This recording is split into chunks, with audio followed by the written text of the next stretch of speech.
கர்த்தருடைய பரிசுத்த நாமத்திற்கு மகிமை உண்டாவதாக. இன்றைய வசனம் ஆதியாகமத்தில் 7வது அதிகாரம் நம்ம பார்க்கும் பொழுது நோவாவை குறித்து நம்ம பார்க்குறோம்.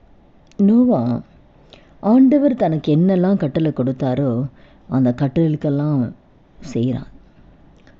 இல்லையா? 6:22 செய்து நோவா அப்படியே செய்தான். நோவா தனக்கு கட்டளையிட்டபடியெல்லாம் அவன் செய்து முடித்தான். அப்போ ஆண்டவர் என்னெல்லாம் கட்டளை கொடுத்தாரோ நோவாவுக்கு அந்த கட்டளைப்படியெல்லாம் செய்து முடிக்கிறான். நோவா கூட ஒரு பேழையை ஆண்டவர் கட்ட சொல்கிறார். அதுக்கு எவ்வளோ உயரம் என்ன ஒவ்வொரு காரியமும் ஆண்டவர் சொன்ன அந்த அளவின் படியே எதுவுமே கேட்கல. இதை எப்படி செய்ய சொல்கிறாரே ஒரு வார்த்தை கூட எதுவும் கேட்கல. அப்போ அந்த பேழை என்னெல்லாம் ஆண்டவர் சொன்னாரோ அந்த கட்டளைப்படியெல்லாம் அந்த அளவின் படியே கட்டி முடிக்கிறார். ஏன் அந்த பேழையை கட்ட சொல்கிறாருன்னா, மனுஷனுடைய அக்கிரமம் பூமியில் அதிகமாகிடுச்சு.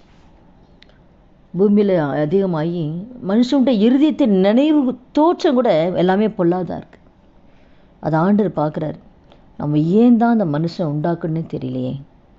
ரொம்ப ஆண்டவர் வேதனைப்படுறார்.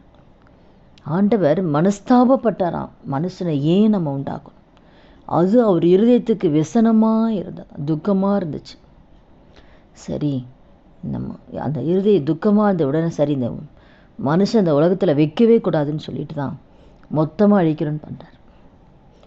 மொத்தமாக அழிக்கணும்னு நினைக்கும் போது தான் நோவாவை பார்க்குறாரு.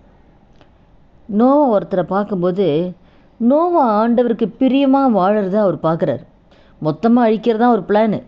ஆனால் நோவாவை பார்க்கும்போது அந்த காலத்தில் அவன் நீதிமானாக வாழறான். நீதிமான உத்தமனாக மாறனால அதுவும் ஆண்டோடு கூட எப்போவுமே சஞ்சரித்து கொண்டு இருந்தாங்க. எப்போவுமே ஆண்டோடு சஞ்சரித்து கொண்டிருந்தனால ஆண்டவர் பார்க்குறாரு, நம்ம எல்லாத்தையும் அழிச்சிட்டா எப்படி, இந்த நோவா ஒருத்தர் உண்மையாக இருக்கானே, நீதிமானாக இருக்கார். அப்போது ஆண்டவருக்கு நோவாவுக்கு ஆண்டுடைய கண்களை கிருபை கிடைக்கும். மொத்தமாக அழிக்கணும் தான் நினைக்கிறார். அப்போ நோவா ஆண்டவருக்கு பிரியமாய் வாழறனால கர்த்தருடைய கண்களில் நோவாவுக்கு கிருபை கிடைக்கும். அப்புறம் தான் சொல்கிறாரு, சரி நம்ம எல்லாம் அழிக்கணும்னு நினச்சோம். சரி நோவா கர்த்தருக்கு பிரியமாக இருக்கிறனால சரி நோவா கிட்ட சொல்லி ஆண்டு இறக்க வைத்து கிருபை கிடைச்சனால தான் ஒரு பேழையை செய்ய சொல்கிறார். சரி, பேழையை செய்து அதில் நோவா குடும்பம் பாதுகாக்கப்பட, நோவா கர்த்தருக்கு பிரியமாக இருந்தனால ஆண்டோடு கூட சஞ்சரித்தனால நோவா குடும்பத்தை பாதுகாக்க ஆண்டவர் விரும்புகிறார். அவனையும் அவன் குடும்பம் முழுமையாய் அந்த பேழைக்குள்ளே வைத்து பாதுகாக்க, அதுவும் இல்லாமல் பூமியில் இருக்கிற எல்லாம் ஒவ்வொரு ஜோடி பேழைக்குள்ளே எல்லா மிருகம் பிராணிகள் எல்லாம்னா இருக்கும், பறவைங்க எல்லாமே ஒவ்வொரு ஜோடி சரி நோவா கூட வச்சு அதை பாதுகாத்துட்டு அதுக்கப்புறம் மீதி எல்லாம் அழிச்சிடலான்னு சொல்லி அப்போ இத்தனை பறவைங்க எல்லாம் சேர்த்து ஆண்டவர் ஒரு அளவு கொடுத்து பேழையை செய்ய சொல்கிறார். அப்போது அழிக்க போகிறாரு அப்படின்னு சொல்லி எவ்வளவோ எல்லாருமே கிண்டல் கேலியெல்லாம் பண்ணியிருப்பாங்க நோவாவை. எனக்கு கிண்டல் பண்ணியிருப்பாங்க, இவனுக்கு வேறு வேலையில் ஏதோ ஒன்று சொல்லியிருப்பாங்க, ஏன் இப்படி பண்ணிட்டு இருக்கிறான், இவ்வளோ பெரிய பேழையை கட்டின்னு இருக்கிறான். அப்போ ஒவ்வொருத்தரும் எவ்வளோ கிண்டல் கேலியெல்லாம் பண்ணியிருப்பாங்க. ஆனால் அதெல்லாம் ஏற்படுத்திக்கவே இல்லை. ஆனால் நோவாவும் சொல்லியிருப்பார், இப்போ எப்படியாவது ஜனங்க தப்பிக்கணுமேன்னு சொல்லி அந்த அக்கிரமத்திலிருந்து எப்படியாவது ஜனங்க மனம் திரும்பணும்னு நோவா சொல்லியிருப்பார். ஆனால் யாருமே கேட்கல. அதுக்கப்புறம் தான் ஆண்டவர் பார்க்குறாரு. பேழையெல்லாம் செய்து முடித்தப்புறம் நோவா அவருடைய குடும்பத்தை மாத்திரம் ஆண்டவர் உள்ளே அனுப்பி ஆண்டவரே கதவை சாத்திடுறார். சாத்தி மொத்தமாக கர்த்தர் அழிச்சிட்டார். இந்த நாளில் கூட அப்போ அவ்வளோ பூமியே அழிக்கும்போது நோவா குடும்பத்தை மாத்திரம் தேவன் பாதுகாக்கிறார். அதற்கு ஆண்டவருக்கு பிரியமாக வாழ்ந்தனார். அவர் சொல்கிறதெல்லாம் ஒரு வார்த்தை ஏன் எதுக்கு கேள்வி கேட்கவே இல்லை, உடனே கட்டளை கீழ்ப்படுகிறார். அப்போ அதை பார்த்து தான் அவன் குடும்பத்தை பாதுகாக்கிறார். இந்த நாளில் கூட நம்முடைய வாழ்க்கையில் நாம் எப்படி இருக்கிறோம், நம்மளும் நம்முடைய குடும்பம் பாதுகாக்கப்படணும். அதே போல் தான் இனி வருகிற நாட்களில் நிறைய அழிவு இருக்குது, நிறைய தீர்க்க தரிசனங்கள் வந்து கொண்டு இருக்கிறது. நிறைய சூறாவளி வரும், சுனாமி வரும், அழிவு வரப்போது, நிறைய காரியங்கள் கர்த்தர் எச்சரித்திருக்கிறாரு.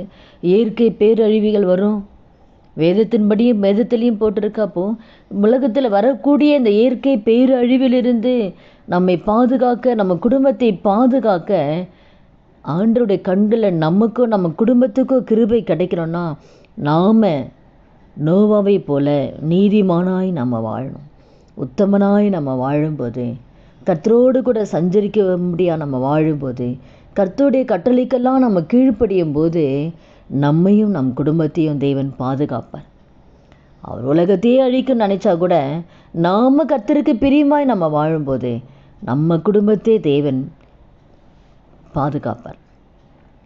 கண்மலை ஆகிய இயேசு என்ற அந்த பேழைக்குள்ள தேவன் நம்மளை மறைப்பார். இயேசு என்ற அந்த பேழைக்குள்ள நம்மையும் நம்ம குடும்பத்தை வைத்து அவர் மறைத்து கொள்வார், அவர் பாதுகாத்து கொள்வார். நம்ம எந்த இயற்கை பேரழிவுக்கும் நாம் பயப்பட வேண்டிய அவசியமே இல்லை. எப்போன்னா நம்ம நீதிமானாக இருக்கும்போது, நம்ம தேவனுக்கு பிரியமாய் வாழும்போது எந்த தீமே நம்மையோ நம்ம குடும்பத்தையோ தொடாது. கர்த்தருடைய கரம், அவருடைய கிருபை நம்மை பாதுகாக்கும். எப்படி நோவா குடும்பத்தை பேழைக்குள் வைத்து தேவன் பாதுகாத்தாரோ, நாமும் கர்த்தருக்கு பிரியமாய் வாழும்போது நம்மையும் நம் குடும்பத்தையும் ஆண்டவராகிய இயேசு என்ற பேழைக்குள்ளே வைத்து பாதுகாப்பார். அதனால கூட இந்த வார்த்தை கேட்குற ஒவ்வொருத்தர் வாழ்க்கையிலையும் நம்மை நாமே ஒப்பு கொடுக்கலாம். ஆபத்துகள், விபத்துகள், வெளியில் போகிறவங்க வீட்டுக்கு வர முடியல, எங்கே பார்த்தாலும் மரணங்கள், அகால மரணங்கள், எப்படி எது வருதுன்னு நமக்கு தெரியல, எந்த பக்கம் யாருக்கு மரணம் வருதுன்னு தெரியல.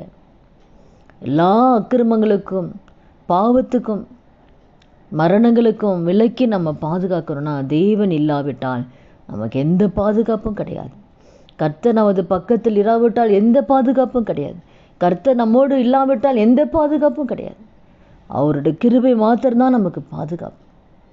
அதனால் ஒவ்வொரு நாளும் ஆண்டவரே, எங்கள் குடும்பத்தை நீங்கள் பாதுகாத்துக்கொள்ளு சொல்லி தேவனுக்கு பிரியமாய் நம்மை நாமே ஒப்பு கொடுத்து அவருக்கு பிரியமாய் வாழும்போது நிச்சயமாக எல்லா தீமைக்கும், தீங்குக்கும், ஆபத்துக்கும், விபத்துகளுக்கு விலக்கி நம்மையும் நம் குடும்பத்தையும் பாதுகாப்பார். ஜெபிக்கலாமா? துதிகள் மத்தியில் வாசம் செய்கிற நல்ல தகப்பனே, இயேசு கிறிஸ்து நாமத்தினாலும் உடைய சமூகத்தில் வருகிறோம். இந்த வார்த்தை கேட்குற ஒவ்வொருத்தர் வாழ்க்கையிலே ஆண்டவரே, தகப்பன் நோவா குடும்பத்துக்கு உம்முடைய கண்களுக்கு கிருபை கிடைத்தது போல எங்கள் குடும்பத்துக்கும் ஆண்டவரே, அப்பா, எங்கள் கூட பிறந்தவர்கள் ஆண்டவரே ஒவ்வொருவருக்கும் உடைய கண்களுக்கு கிருபை கிடைக்கணும் ஏசப்பா. அப்படி கர்த்தர் ஆவியில் நாங்கள் ஆண்டவரே முக்கு பிரியமாய் நாங்கள் வாழ, நீதிமானாய், உத்தமனாய், உம்மோடு கூட உறவாடுகிற அந்த அனுபவத்துக்குள்ளே தேவ ஆவியானவர் எங்கள் குடும்பத்தில் இருக்கிற ஒவ்வொரு வழி நடத்துங்கப்பா. எந்த வகையிலையும் எங்களை நீர் உண்டாக்குனதை குறித்து நீங்கள் மனஸ்தாபப்படவே கூடாதப்பா. அதுபோல் நாங்கள் வாழக்கூடிய கிருபை எங்களுக்கும் இந்த வார்த்தை கேட்குற ஒவ்வொருவருக்கும் தரும்படியாக ஜெபிக்கிறோம். அப்படி நீங்கள் செய்ய போகிற தயவுக்காய் நன்றி செலுத்துகிறோம். இயேசு கிறிஸ்து நாமத்தில் ஜெபிக்கிறோம் நல்ல பிதாவே, ஆமீன். கர்த்தர் நாமத்துக்கு மாத்திரம் மகிமை உண்டாகும்.